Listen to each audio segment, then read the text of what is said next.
What if love, loss, and longing weren't the end of your story, but the beginning of a deeper journey into freedom, joy, and creativity? Hi, and welcome to the U World Order Showcase podcast, where we feature life, health, transformational coaches, and spiritual entrepreneurs stepping up to be the change they seek in the world.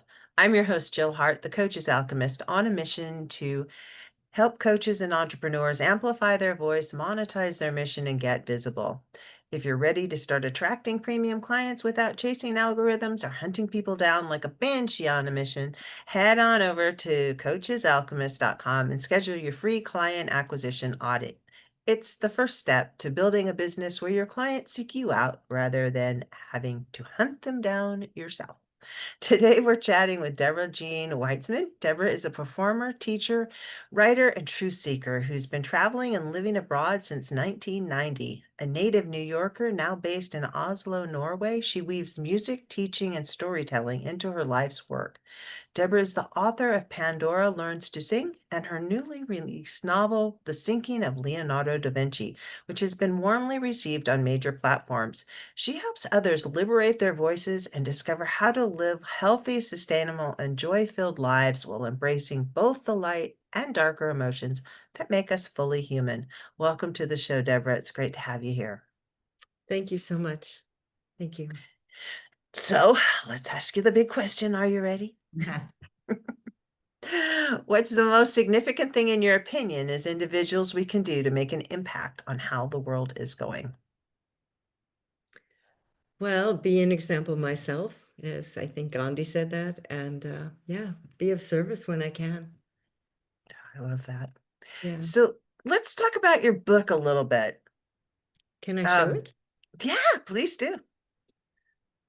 For those Mm. of you just listening, she's showing us her book, The Sinking of Leonardo da Vinci. How did you come up with that title? It's a kind of Well, I realize it now because all the time when I was working on this book, I the title was always metaphorical, and Mhm, now that it's out, some people think it's a kind of Titanic story about a sinking, and it absolutely isn't. The actual boat itself, there was once a cruise line, the Leonardo da Vinci, and it mhm, sunk way after the story takes place. So mhm, it's more metaphorical that yeah, it sort of comes into the story. So I don't want to give it away. It's mhm. it yeah, so it has a more metaphorical meaning than another Titanic story. Interesting. So it's an actual boat. We're not talking about the artist. It's a boat named after the artist. It's actually, yeah, the boat, right, right. Okay. Is When it? I was very young, I worked as a travel agent, and it was a very different time. And the travel agents would go as fam trips Mhm, to, like, they would get invited to a hotel or an island or a cruise, and they would be on that trip for the whole, in my case, 11 days, and then go back to the travel agency and sell it. That was the mhm, thing. So, yeah, and I was very young, very poor kid from New York City, with no nice clothes. So my boss had to give me money to buy nice clothing. And I went on this cruise, and that actually really happened in my life. And it was a very strong experience. I mean, obviously, I fell in love on that boat with a mhm, beautiful, beautiful young Italian navigator. And, I remembered the story, but many years later, I had boxes in my mom's basement in the States, and she was moving and found out my boxes had been destroyed in a flood that she forgot to tell me about. So my husband and I went with hazmat suits and masks way before COVID to try to see if I could salvage things, and everything was destroyed except one diary. One diary was like had like sparkles on it, and it was the diary of this story, of this mhm, love story. And there were letters in this diary, his name. And then I was living in Berlin at the time, Oslo and Berlin, and I was reading my own diary on the plane and was so intrigued. I mean, it was me, but I didn't remember. And all these details. And even at that time, 1976, I had a geology professor who ends up being very important in my novel. that was already talking about climate change in 1976. And I was like, Wow. kind of, I think my mouth was hanging open about my own life. And then I had so many questions. I mean, in that time, when you said goodbye to somebody, Yeah, you that's pretty never much saw it. them again. And I was always curious what happened. Interesting. I lived overseas a lot when I was young, and I my dad was in the military, so I understand that when you said goodbye to people, you never saw them again. You never expected to see them again. But my experience has been I've run into a lot of these people because of Facebook, honestly. And the internet has made it possible for us to reconnect with people that we couldn't. Absolutely, absolutely. And when I was first deciding to write a novel, which was already now 14 years ago, I mean, I'm not a fast writer and I edit a lot and change and work with coaches and so I actually tried to find him on Facebook. I did, Mhm, but he wasn't on Facebook or any of the social media things. So, yeah. I did actually see this person again, which is another story, and that's not in the novel. mhm. But yeah, at that time when I started writing, I just was just one head of questions. So what does a writer do? Create the answer, right? Yeah. And So, sometimes that's even better than what has the timeline that unfolded that you might not have remembered. You right, can right. you can make up the ending however you want to remember it. And then also I imagine because I had left New York Mhm, and then I was imagining well, like what would have happened if, and the character is not exactly me, but yeah, she has parts of me, but I also gave her other things that I was mhm, really curious about. And what mhm, if, she stays in New York? She mhm. marries, um, so this other person, and then what happens to her? So, and the book starts with this much older husband. Mhm, He dies, and mhm. then she goes to Italy, yeah, partly to heal, partly to grieve, partly to see what's going to be. She has a leave of absence, so that's how the story begins. Is she Yeah. still a travel agent? I was a travel agent many, many years ago, like almost 30 years ago, before the internet stuff started Right, right. happening. So I was like the paper tickets and stuff. And so when you're talking about this, and I was also a realtor. I've done a lot of things. Um, Uh, no, she doesn't. The older Joanna, because it's a braided story, so the younger, which actually came some from my diary, she mhm. works as a travel agent while she's at university. But Okay. then, yeah, She then goes off and does something else. and she Interesting. actually becomes a music therapist. So she Oh, works as okay. a music therapist in New York City. So And you, all of this sorry, kind of comes around to you help people have a voice I through do. music and through writing and And I don't know if you know Alexander technique. That's my other job. Mhm, It's a beautiful body, energetic work. It's actually quite old. It's mhm, sort of so we say the grandma, grandfather of many of the works we have now. And I learned it when I was having singing lessons many, many, many years ago. mhm. And it really helps so much that I combined. So all the years I gave singing lessons or in workshops, I combined the Alexander work into the singing, into the moving. So it's all sort of organically together. Yeah. I love that. Do you actually help people with that now, or is it how, how does how does the coaching part of what you do work? I'm, Well, I I'm mean, curious now about that. everybody uses the word coaching, so Mhm. coaching, teaching, helping. I mean, They're all kind of interchangeable. yeah, so I've been alive for quite some time, and I became a certified teacher of Alexander Technique in 1988. Before Okay. that, I was just a music teacher. I went to university, studied music therapy and music. Mhm. And because I was, maybe this is, they have that adage, there's those who teach and those who do. And Mhm, for me, it was still one more thing because I also did and I taught because I was still learning. So for mhm, me, teaching was a great chance to keep learning. I worked as a singer-songwriter. I mean, now I don't tour. I mean, I wish, but I don't have that many gigs like I used to. mhm. But when I was young and my hair was not gray and I had long hair, yeah, I sometimes looked a lot like Joan Baez actually. So, Mhm. and I ended up getting a recording contract in the Netherlands, also in the 90s. And I ended up moving to Europe because everything is closer there. I don't really like to drive.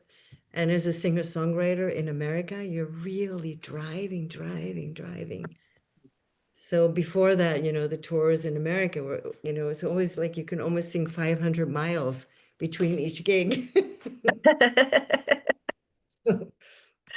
So in Europe, it's also much more compact, and you can take a train, you don't have to drive. So I ended up moving. That's partly why I moved to Europe, for the music. Yeah, that's beautiful. And it's different when you're overseas, even as an American overseas. The the ability to move around in community is so different than it Mm. is here. I mean, if you take a train, which is very rare, uh, even in I don't know. I haven't lived in New York, so you probably were used to the subways and stuff in New York, but it my vision of the subways in New York is scary. Whereas I spent a lot of time on the trains in Japan when I was Mhm. growing up, because I took the trains to school every day.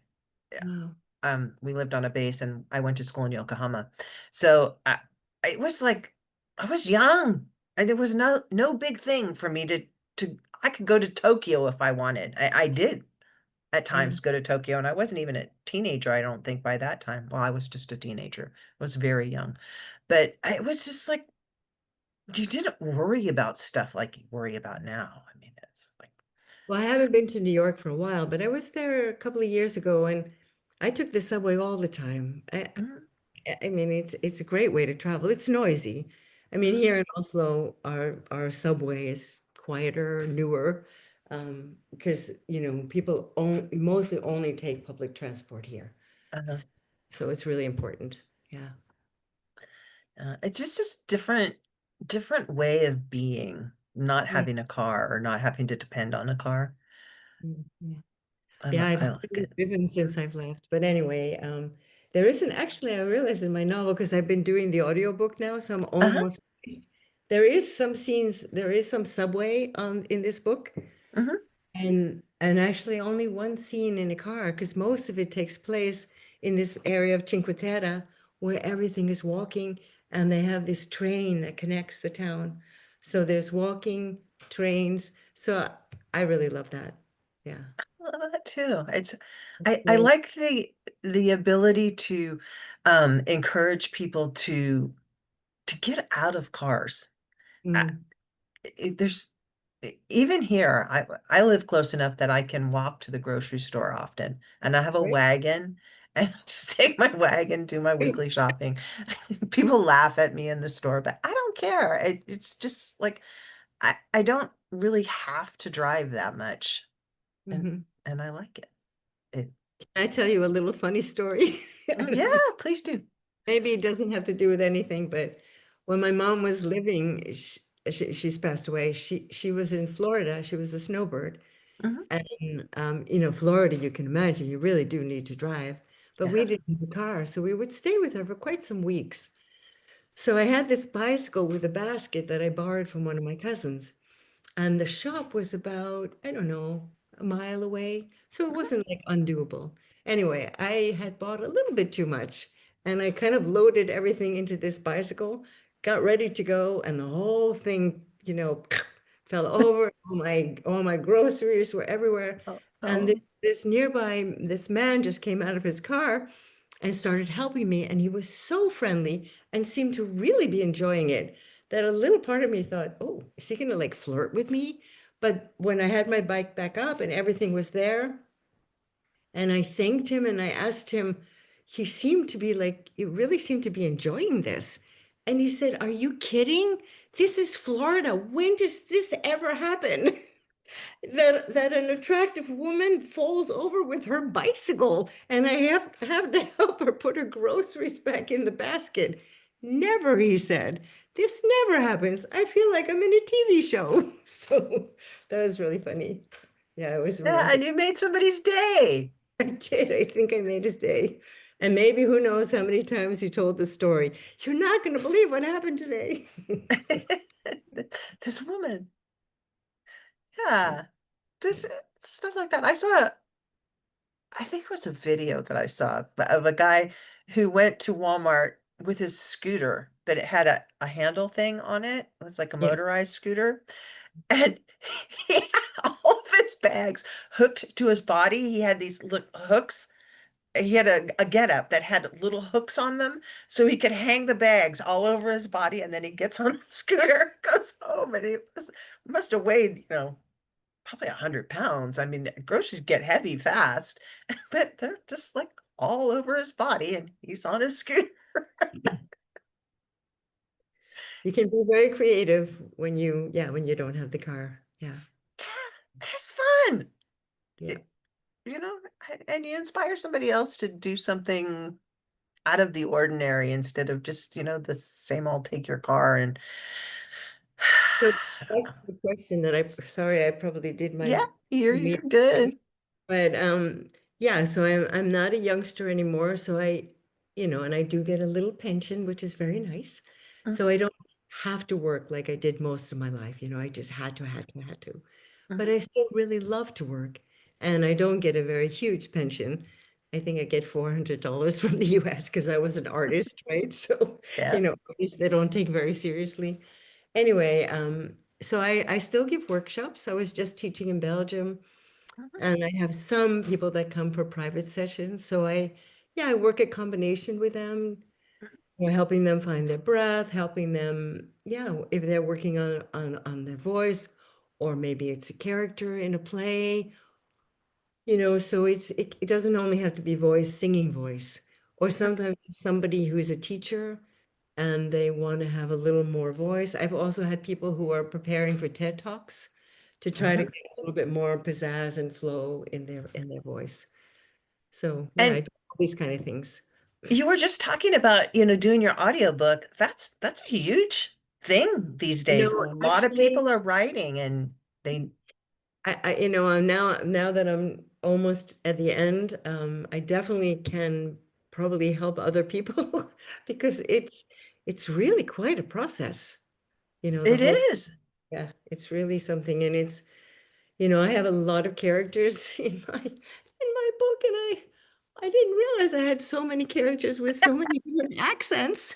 So, and sometimes they're in the same scene, and I trained as an actress a long time ago, so I can act, but you have to like do everything together. You have to have like all these characters in your head, all the different voices. And, I'm not doing like extreme accents because, first of all, I think it's really, really hard. So I'm more giving the characters nuance, Mhm, a little, a little taste of where they're from. I did do a little bit more with the Australian and the Italian just because in a way it's expected. mhm. They're almost like cliches by now, the Australian person or the Italian person. So yeah.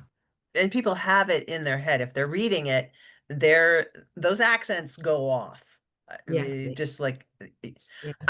my husband and I read out loud to each other a lot. So when you Great.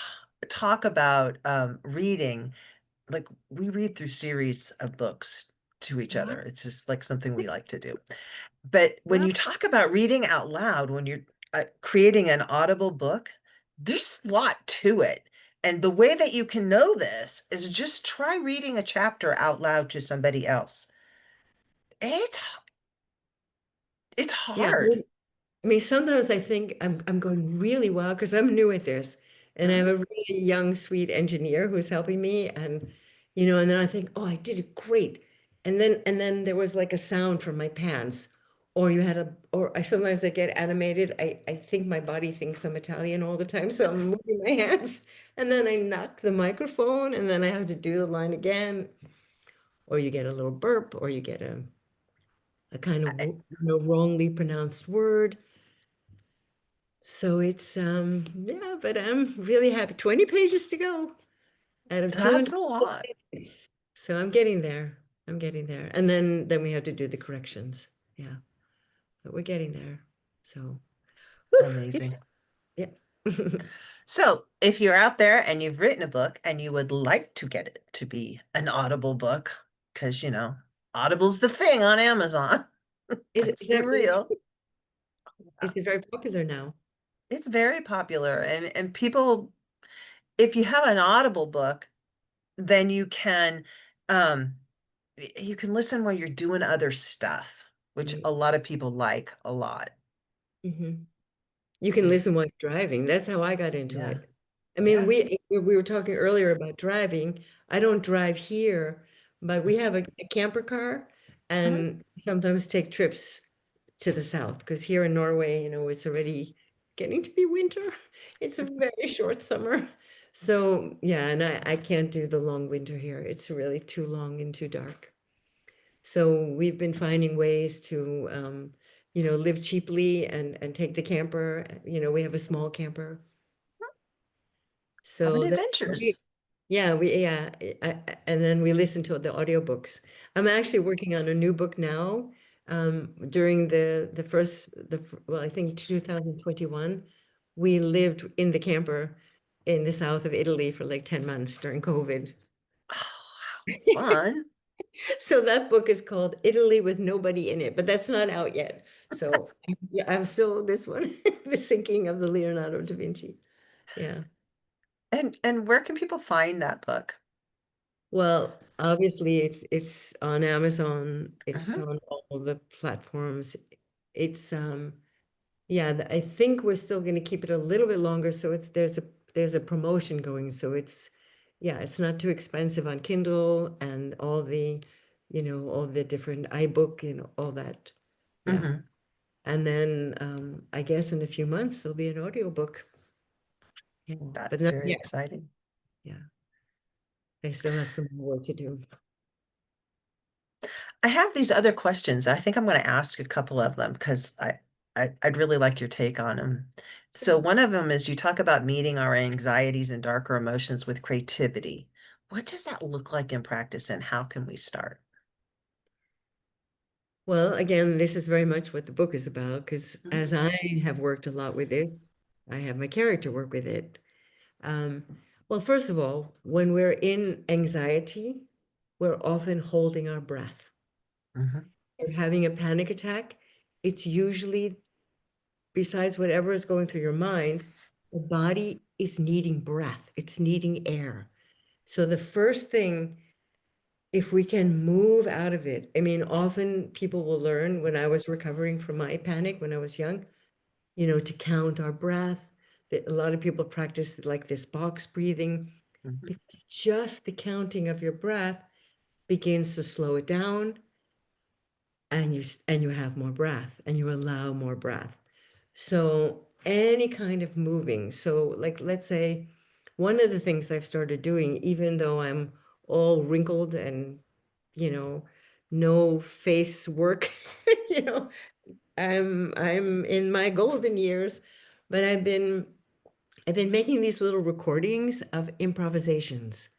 So this kind of creativity. So for example, you're feeling uh, and you start, I mean, if you think, oh, I can't sing, I never did it, think of some food that you like. Smell the food. What delicious spaghetti.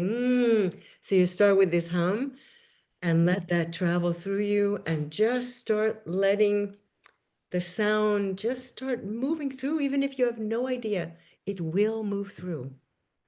Making sound, moving, these are so much part of our little bodies. I mean, of our bodies, especially when we were little, it Mhm. all began. So it's all in there, you know?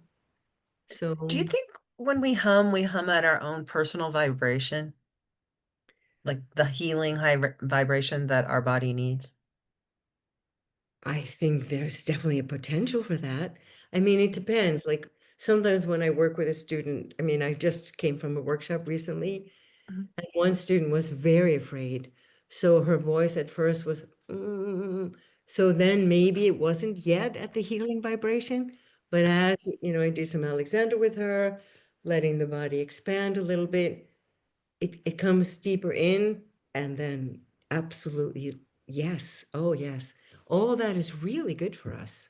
Sure. I was looking into transcendental meditation a Mhm. while ago, and they talk about they give you a word that you say in your head, um, but that word causes a vibration in your Absolutely. body, which Mhm. I think impacts. There's a lot of studies that have been done about transcendental meditation specifically, and that it's really helpful for you to do it because Sure. it heals your body. But all of these things have to do with breathing and Well, breathe. regulating. I mean, you could even, if anybody's listening there and you think, what the heck are they talking about? You can put your hand just here, and think that you're a little bit yawning inside and you let your lips slightly touch. So you don't want it like you're making the sound in your throat. I Mhm. often think of like you're an elephant, but then you can actually feel it starting to vibrate. Mhm.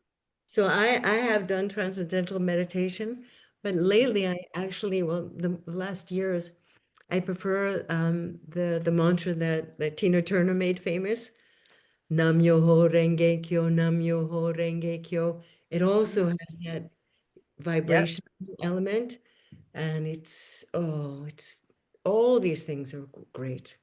Absolutely. I have a four-part mantra sort of thing that I do, but it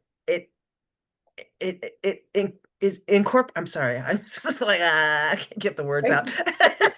It incorporates breathing into it. I find that I'm breathing with it Mhm. in different ways. I usually do it at night when I'm going to sleep, and it helps regulate all of the things that are trying to stay awake when you Mhm. want them to go to sleep, starting with Right. your mind. Yes. Yes. Yeah, no, this stuff I think it's great. I mean, of course, when I was younger and still, let's call it the younger part of me, wishes she got very, very famous, that I could do a concert and everybody knew the words of my songs. I only had that a little bit. I was a little bit famous, not big famous. Mhm.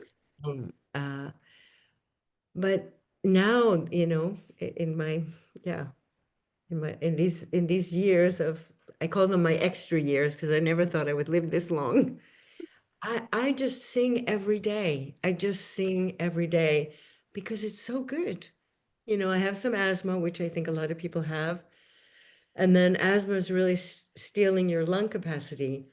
And the singing really helps, really helps. So, anyone out there, and especially if you have any forest nearby, because the trees resonate and make our voice sound so good. And when your voice sounds better, you feel more encouraged to make sound. I love that. I have to tell you, my husband, he's I tease him. He's always got a song in his heart and coming out of his mouth. He literally is always singing, and you can tell what he's thinking about because of what he's singing. It's like, hmm, That's good. That's it is good. really good. It keeps him, it's very good for all the fascia and all the joints. And yeah, I think I don't know if they've measured this, but well, they have done some measurements that any kind of music is very good for the brain. Yeah. It's good for your whole body. It's just the vibration that washes over you. I did hear that they changed the frequency that they tune stuff to. Um, I don't know, a long time ago. Hmm. It's not like in the last few years, but it used to be at like 400 and some hertz, and now it's at a 400 and different hertz. Um, It's and I mostly 440 now. I think 440. I don't remember if it was higher or lower, but it used to be different. That's right. Yeah, and that the difference has affected us as humans. And Oh, I found that interesting too. well, I I'm curious. Well, I hope in a good way. Well, who knows? It's pretty crazy times, but could be good, could be bad. I don't know. well, And anyway, vibrations affect water too. I mean, you just took a drink of water, but water is like one of those other things that it's just like the when you sing and hum and you energize yourself in a positive way, it really helps the water that's in your body that we are mostly water beings, and it helps everything just work the way it's supposed to in a beautiful way. yeah, it's great. Oh, it's a pleasure to talk with you, Jill. Yeah. I mean, Kind it's of funny that we're sitting here on the screen. Suddenly I forgot I was going to reach for my coffee. Like we're having a coffee here. This is great. But yeah, I never know where these conversations are going to go. yeah, So you also talk about activism and escapism. Do you do you need do you believe we need both, or how absolutely. do you find the balance between them? Yeah, with this novel of mine, I mean, some of the different people, the endorsements, I sent it to, yeah, quite a famous writer, and he wrote, "Do you need a chance to escape into a sweeter world? This is the novel to take you there." So this is a book to escape into, but what I like about it is it's not only escape, because in it, because of the different characters, there's themes of climate change, of living sustainably, of finding community, also big questions about love and family. So in the escaping, I won't say it's an Alice in Wonderland kind of thing, because it's a realistic story. But the different characters that she meets are bringing up different themes. So I've really been enjoying it myself doing the audiobook, because it's not over your head, but Mhm, it's kind of like little bits of sensible information. Like for mhm, example, I mean, one of these things I love, that when we're burning fire, like you have a bonfire, mhm. it's the ancient sun energy being released in the Interesting. morning. Isn't that beautiful? It So is I beautiful. things like this in the book, little weavings. So it's not too much. And it takes place after 9/11, the rated one of the stories. Hmm.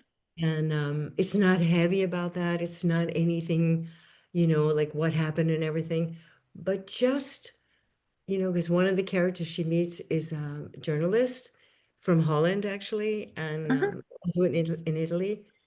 And just some of what Bill, was part of the story of the politics, not just in the States, but, and I found it very interesting. So, because I mean, now we have a lot of historians that are kind of guiding us in this time, and there is something about sort of connecting it into what led us here, and how can we, hopefully move in a more positive direction, I hope. Yeah. I hope so too, and I think that's really it's important that we weave what we remember about these experiences into the things that we're bringing forward, because young people don't remember what the world was like pre-internet Mhm. or back in the 60s and 70s when things were fundamentally different. I mean, we didn't have microwaves. I I remember know. when microwaves were like $1,000 and they were Mhm. huge, and we And didn't. I've actually never had one in my whole entire life. I've never So had one. proud of you. I don't have one. I haven't had one in years, but um I remember when they came out, and VCRs and the whole people binge movies now on their television sets, but it didn't used to be like that. Mhm. If you wanted to watch a television show, you better get there on time or you're out of Right, luck. and waited once a week, right? We wait, Yeah. I remember Sunday nights watching Bonanza when I was a kid, you know. Yeah. Right, right. I know it does feel like it was a simpler time, but yeah. I remember I had a boyfriend. I was quite young. I did a lot of folk dancing, and I had a boyfriend for a short time from MIT before the computer came out. And he told me, "You'll see in a few years, it's all going to be computers. And then 20 years from now, people won't be able to be without their computer." And I said, "Oh, no, that can never happen." Uh, uh, I mean, I I can't be without my phone or my computer, right? It's crazy, but I there we learned are. to type on a typewriter with, the old one with the striker keys. Yeah. And you probably know the answer to this, but I'll bet a lot of our listeners don't. Do you know why the keyboard is set up the way it is? Because of those old typewriters, that I know, because I learned how to type on them. Yeah, Yeah, absolutely. because There was such type. Yeah. yeah. But if you get going really fast and you had to have really strong fingers to do it, you You could get get those keys to stick that's right. and they would stop you because you have to untangle all your keys. But But it's funny that you said that. Yesterday here in Oslo, I had my second book event, which was really fun. And it was really a charming little bookstore. And, I'm not any kind of famous writer, but, I did what I could to put it out there and I made cute posters. And so, Mhm. it was getting full. And there was one woman who came with two little kids. And she said, "Okay, before you start, my little daughter, I think she was 4 or 5, they actually had an old typewriter. And she was banging away. And she said, 'I promise I'll get her to stop when you start your reading.'" Because it was like, it's really very noisy, those tick, tick, tick, tick. Yeah, they were really noisy and it's a really like, you had to It's hit really, those puppies yeah, hard. yeah, yeah. I've actually never seen it, but there's a game that I know is very popular in America. You'll know what I mean. It's not, it's from ping pong, but where people are Oh, on pickleball. pickleball, right? It almost Yeah. sounds like the pickleball. Yeah. I didn't Yeah. get pickleball for a long time either. Yeah, we don't have it here in Europe, but again, when I was visiting my mom, I would just Hmm. hear it. I would do, she was living in one of those condominiums and I would do like walking loops. And Hmm. then when I would pass the pickleball court, you could hear all that bing, bing, bing, bing, bing, bing, bing, the I ball. think they're like plastic balls or something. It's kind of funny. Concrete, so it was like a little bit like a typewriter. Yeah. Yeah. Yeah, I can see that. So how do people get in touch with you, Deborah? Well, I'm on Facebook with Deborah Jean Weitzman. My Instagram is Deborah Jean New with a W. So of JeAnneW. And I have my website, Deborah DeborahJeanne.com. Yeah. And And then you're of on course Substack. and I'm on Substack. That's right. Yeah. Yeah. And I'm really enjoying it. I do a newsletter once a week. And usually on Friday, although today I was in the studio all day, but I usually put an improv, something with me with my ukulele or sitting at the piano. Yeah, so I may put one out tomorrow. Yeah, so I have that music and I do some notes and yeah, I've really been enjoying meeting people like you. I think this is my third live or this kind of thing I'm doing and Mhm. I love it. Yeah, I would love to do more. So anyone out there who has a podcast, I'd love to be a guest on your podcast. Awesome. Well, we'll see what we can do about that. Thanks so Thanks. much for joining us today, Deborah. Thank you so much. Okay, bye. To learn more about Deborah and to learn more about liberating your voice, please consider subscribing to deborahjeanweitzman.substack.com, and we'll be sure to put the links to both sites in the show notes below. Thanks for tuning in today to the You World Order Showcase podcast. If you're ready to amplify your voice, monetize your mission, and start attracting premium clients, your next step is simple. Head to thecoachesalchemist.com and schedule your free client acquisition audit. Be sure to join us for our next episode as we share what others are doing to raise the global frequency. And remember, change begins with you. You have all the power to change the world. Start today and get visible.